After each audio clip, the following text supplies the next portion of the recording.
Oke, jadi gue mau nge-review komik lagi. Kali ini komik berjudul Life Extension Extends Extends gue kira extension nih. Life Extends. Di komik ini terbitkan oleh Level Komik, berjumlah 3 volume dan dibuat oleh Story Nobuyuki Fukumoto dan art Keiji Kawaguchi. Sinopsis komik ini cukup dalam, bahkan saat gue baca sinopsisnya aja gue langsung ngerasa feel sad banget, kayak anjing, wah emang gak depresi nih, gue langsung kayak gitu baca sinopsisnya aja. Jadi sinopsis tentang Masao yang didiagnosis kanker oleh dokter. Masao ini hidup sebatang kara karena istrinya sudah lama meninggal akibat kanker, dan sekarang dia terkena kanker. Ditambah lagi putrinya sudah hilang selama 14 tahun lamanya.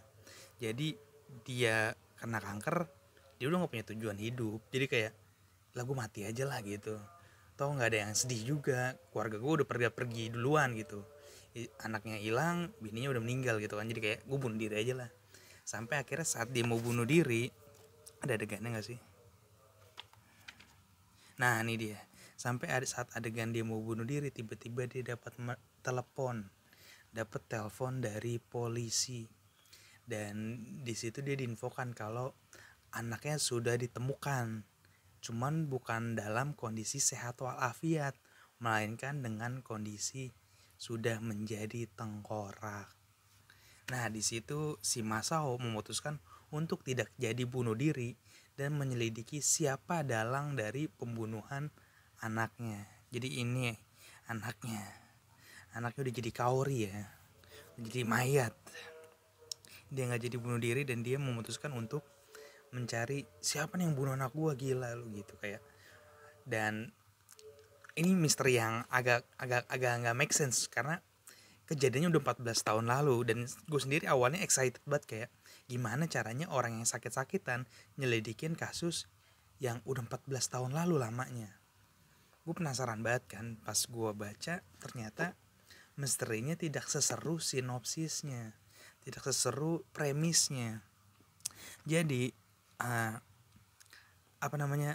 ceritanya kan menurut gue udah deep banget ya. Gue mikir kayak, oh misterinya dalam nih, misterinya bakal ngungkit-ngungkit apa gitu segala macem kan. Cuman pas gue lihat kayak, ya ternyata misterinya cuma sebatas kayak gitu doang. Contoh-contoh yang bikin gue kurang suka. Jadi kan ini misteri 14 tahun lalu, kasus 14 tahun lalu. Jadi bener-bener buntu, keadaan buntu. Dia bener-bener gak punya clue, dia gak tahu harus ngapain. Tiba-tiba muncul clue depan matanya dia.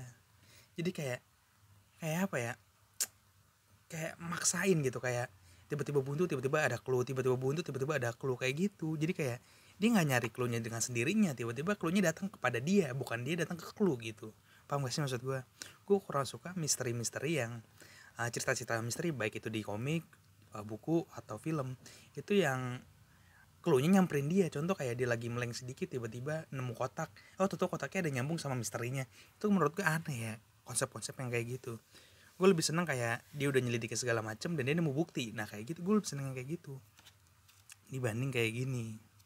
Jadi ceritanya banyak banget clue-clue yang tiba-tiba muncul seperti itu. Ditambah lagi gue akan spoiler, jadi kayak konsep kematiannya juga benar-benar memberatkan tersangka banget.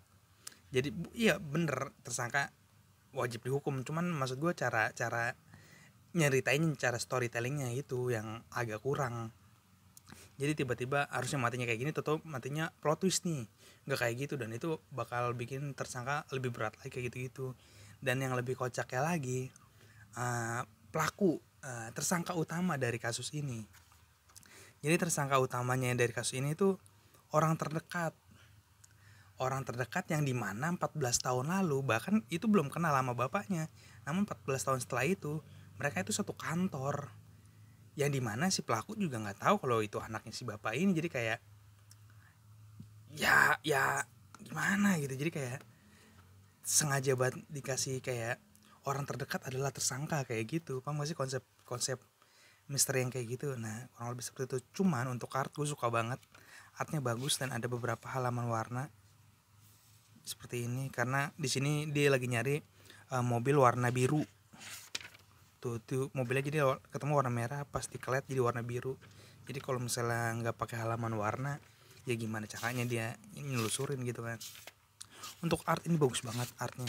Tuh lihat tuh. Artnya gila, mantep banget ini, walaupun art karakternya mirip-mirip komik ciptaan Adachi Mitsuru ya, karena muka-muka karakternya ada Mitsuru banget. Cuman ini bukan punya Adachi sih. Tapi artnya lihat tuh. Full banget, gue suka banget. Jadi kalau dari segi cerita, premisnya oke. Gue suka banget dari awal baca sinopsis. Dari setengah awal komik volume 1 ini gue udah mantep banget deh, pokoknya ceritanya dalam. Gue udah sedih men, udah gue baca premisnya doang sedih. Udah dapet banget feelnya. Cuman pas, karena ini komik misteri, ya jadi otomatis fokusnya ke misteri kan. Dan pas udah masuk misteri gue kayak ya gini doang, nggak se-strong premisnya ternyata.